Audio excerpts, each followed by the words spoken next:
Hey there, you're watching Sipping Off the Cuff on Tequila Aficionado Media on all of our networks. I'm Mike Morales here in sunny San Antonio. That gentleman out there is. At Metris in overcast Rochester, New York. It's overcast? It's Really? overcast. It hasn't rained in like 2 weeks, but it sprinkled a little bit this afternoon. I thought I moved to the Wow. desert all of a Well, sudden. you can have all the rain that we've had, man. Uh, we've had flooding, and I think the last time you and I were together, we had some crazy flooding going on, and anyway, it's dry now. It's not raining, but it's humid, so Yeah. Oh, it's, hence the Hawaiian shirt. So, yeah. um, Matt, you and I are going to try and dissect a brand new a brand new tequila out there, fairly new, called ElVelo. The veil. The veil. We're going to pierce the veil Here's the veil. tonight, or today. This is a Blanco tequila, and it is coming out of La Cofradia 1137. Here on Sipping Off the Cuff, we have had just about every iteration of tequila coming out of that distillery ever. Mhm. But this is brand new. This is just when you think you've had them all. Um, Along comes another brand, and this one, but this one's a liter. What is this? A liter bottle? Liter. Yeah, I was surprised it was a liter. I think it only comes in liters at this point, from what I read. Okay. The information we have on it, the POS, the point of sale material, is very informative. It is coming out of La Cofradia, so if you're familiar with, if you've ever been there, you know they do open air fermentation. The information we were looking at, Matt and I, they use agaves that are minimum 6 years old. The minimum bricks on this is 21% sugar. I mean, they go into so much detail. Yeah, they have the remaining penca on like how long that is between an inch and 1/4 is their specifications. So Oh, it's so very specific. yeah, they leave enough of a, if you shave them too close, then you don't have any of that bitterness. But if you shave them too long, you get the waxiness and the bitterness that some tequilas may have, or so. It's very precise. They have the cooking information. I'm not going to go into that too much, but this is a double distilled double distilled. So if you're familiar with Cofradia, you know that they are famous for triple distilling Hmm. their tequilas, like Casa Noble, for instance, the flagship brand.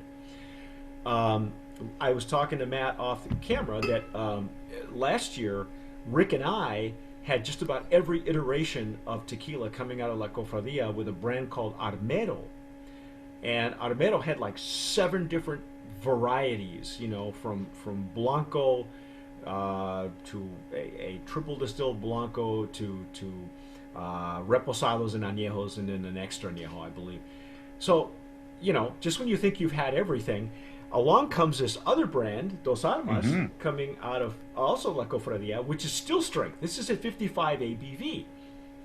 The difference is this one, ElVelo, is at what's the actual 44 and a half, so it's 89 proof.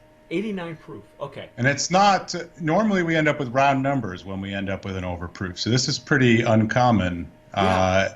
And my understanding is they did a bunch of different proofs and put them in a variety of classic tequila-based cocktails and had people rate them. And this was the overwhelming favorite. Wow. Okay. I did not know that. Generally speaking, this was designed to be complementary to cocktails. So Yeah. it's that explains the liter size to begin with. So Hmm. what we're looking at then, uh, Matt, I think what we're looking at is something similar to some of the brands out there that have been really reliable well tequilas, Yeah. or a cut above, because I know Arete has a nice well program. I think that we've heard brands Cimarron. One of my favorites is Cabeza, that was Hmm. designed. It's a much taller bottle and designed for the back bar. So this will be right up your alley, dude. Yeah, and one of the things we're seeing as a trend is a move away from mixtos and a move away from diffuser 100% agave tequilas in the well. I think that the tequila Good. customer is becoming more sophisticated and that they're not going to settle for that in the well. So it's a great sign. Excellent. Excellent. As long And as you're you're going, you as a business owner or manager, or those of you who are watching us, you're gonna be paying a little bit more because yeah, we're in the middle of a crisis, but they're still going to try and keep it within a reasonable amount of money, and then for the amount you're getting at a liter. This is the first I've seen come out of La Cofradía like this. yeah. And I think I saw, at least in my state, it's about $30 for a liter retail. So Oh, no that's kidding! not too Wow. bad. And we tend to pay more here in New York than you would in Texas or California anyway. So it seems pretty reasonably priced. So we're also looking at a value tequila. This is Yeah. this is a value tequila in that category. Hmm. Okay, I'm cool with that. That being said, I am going to pull out the Stasel Jarrito, which Matt and I have been having fun using, Oh yeah, and I think Matt prefers the longer neck for I do. tequilas right now. Yeah, Yeah, absolutely. I think it does react very similarly to the Glencairn, Hmm. but and the neat thing is we don't need a whole lot. So Matt and Well, I, you don't need a whole lot. well, It's middle of the afternoon for me. I'm yeah. gonna. Oh, that's right. It's your cocktail hour, huh? Yeah, right. Yeah, it's Exactly. still it's still. I'm an hour in front of you here, so I've just gotten over having coffee. So my hours are so screwed, that when people want to talk to me like at 8, 9 in the morning, I said, "Are you sure? I don't even roll out of bed till 10, man." I All was right. like, I have a uh, 6-year-old, so I don't get that oh lift. yeah, you're up at the crack of before the crack of dawn. Yeah. Exactly. These are good looking legs. Yes, it's very clean. I Very, mean, yeah. it's There's good tears there. I don't know if I can get it on the camera. it's we both are. Well, I have more daylight coming through, streaming through my window here, so I don't know if you guys can see that. Yeah, there you go. Yeah. It's got nice tears. Hmm. It's sheeting down nice and slow. Um, it's very pretty. I mean, they're not hiding anything. Nope. They even tell you where that. Oh, oh, oh, Ooh. oh! Yeah. Whoa! Hello! Wow! Is it just me, or am I getting like asparagus? I I'm can see getting like there's definitely vegetation. yes, Um, but I, different than a Highlands. yeah, yeah. It's a very earthy vegetation. Yes. I don't eat enough asparagus to jump to that, but it's possible. According to the ElVelo information that we're getting at the terroir, the region, the blue agave used in the production of ElVelo comes solely from the valley of Tequila within the state of Jalisco, Okay. directly surrounding the town of Tequila itself. And if you've been to La Cofradia, you know that it is surrounded by a lot of its own agave, Hmm. besides where their organic agave is elsewhere, away. It's elsewhere away from their core property. And literally in the town of Tequila, once you get outside the town proper, there's just agave everywhere. You drive down the main road to get to the highway, there's agave lining both sides, all the way up Yes. the hill. So it's everywhere. Yeah. It's not. It says it's not nearly as high as the Highlands or Los Altos, which sits at around 2,000 to 2,500 meters. So it is. So we'll consider this a lowlands for those of you Hmm. who you know like that designation. There is no official designation for highlands and lowlands in tequila, but it helps us describe where Hmm. the agave is coming from. You're right, but that first punch, Yeah, wow. Now it's opening up a little bit more. Now it's a it bit is. sweeter on the nose. That totally is. Do you get a little cinnamon? I might be getting cinnamon. It could be like a hot cinnamon, maybe, Yeah. or maybe. Well, I don't even want to say a white pepper because I'm not sure I can pull that out of it, but definitely there's some sort of mineral in it, Hmm. and there's alcohol right Oh down the yeah, center of absolutely. it. That's there too. Yeah. But it's right where it needs to be at the Hmm. bottom. You have to really dig into it to Hmm. smell it. I love these glasses for this tequila. Hmm. You know, well, for all types, but for the higher ABVs, it didn't take long. It was just came right up to you. Yeah, I almost forgot this was an overproof because you don't get that blast in the face of alcohol. Right. No, we got more vegetation Hmm. right at the beginning. And now that it's opening up, it's a bit sweeter on the nose, but that initial punch it won't even be yeast. It'll just be like vegetation. Yeah. Yeah, the spinning around that's how you swirl these jarritos by the neck.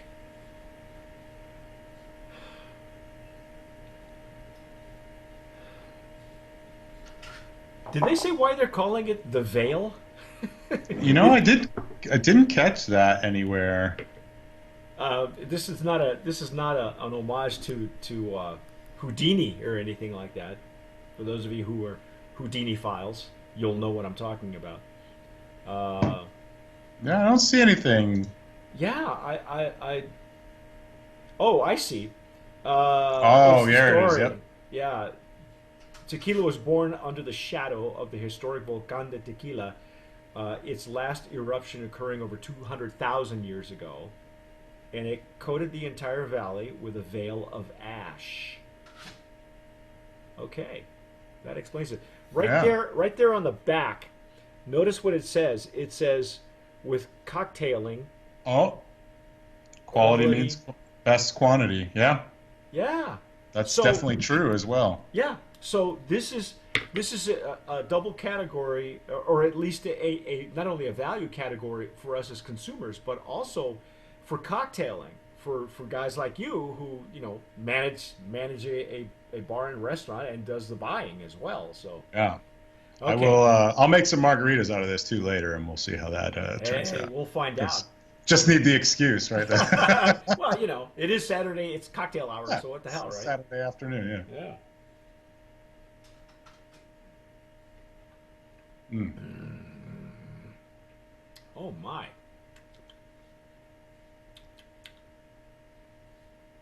Okay. Okay. It's aggressive. Yeah, and I think that's the overproofing. You can definitely on the palate notice that it's not a standard 80 proof, but that vegetation really comes through. Did you taste that? I did Yeah. too. Then I'm getting a lot of like almost citrusy, like orange in the orange end of citrus, not in the So more super like a bitter end. grapefruit. More like a grapefruit. Yeah. Hmm. Yeah. This is wow. This is really different. I thought I've had every iteration coming out of La Cofradia, and they keep surprising me. This is um, it's aggressive enough to sip for those of you who like a tequila in your face, but it's obvious to me that they had a specific direction in mind for the cocktail community. I can certainly see this standing up to just about anything you want to throw at it. Absolutely. Yeah, and those citrus notes are definitely going to pair well in the classic margarita. So, Oh yeah, but what surprises me is that I was still getting the vegetation mhm. because that doesn't happen a whole lot. You know that Yeah. that sometimes the vegetation is only on the nose, and you don't get that asparagus mushroomy kind of thing, unless uh, in some tequilas that are made with a taona, for instance, or made in another region, you'll get that. But that was right there on the palate, right in the front.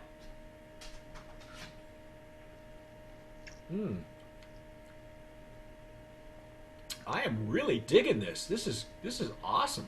Yeah. Really enjoy Wow. this. Um, I've had the Dos Almas version that is much. It's another 10 degrees higher. It's another. It's at still strength, Yeah. and that's one of those that'll start your heart pumping. You know, you pour in your coffee and call it good. It is what it is. But I really like the fact that they had done.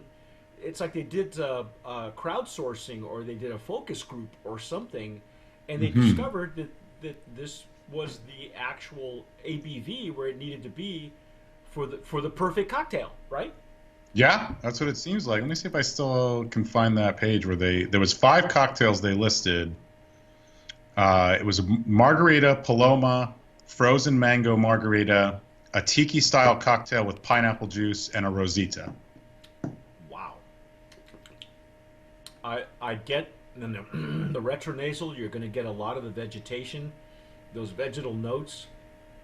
I think will play really, really well with whatever citrus liqueurs or whatever you make, whatever cocktail you're making.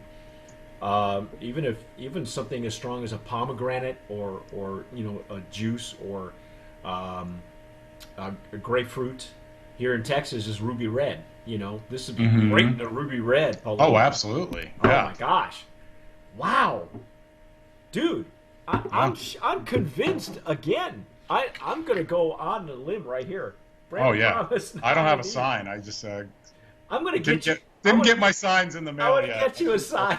I'm gonna have to make my own at home. I'll send you the ice cream sticks. I'll take a trip out to the Tequila Aficionado corporate offices and Hey, come on out to San Antonio, man. You'll never leave the house. I'll bring an empty suitcase with Yeah, me. because we don't need to go anywhere. I'll take you to go see the river walk, and then we'll come back for drinks. Because you don't need anything else. Wow, this is amazing. I think in the value category, and the Blanco category, this is a really brand of promise. Are you getting? I'm it's weird. I am getting a clinging vegetation on my palate. That's like the thing that sticks out the most. And could it be because of the way that this is the fermentation, the way they were doing it?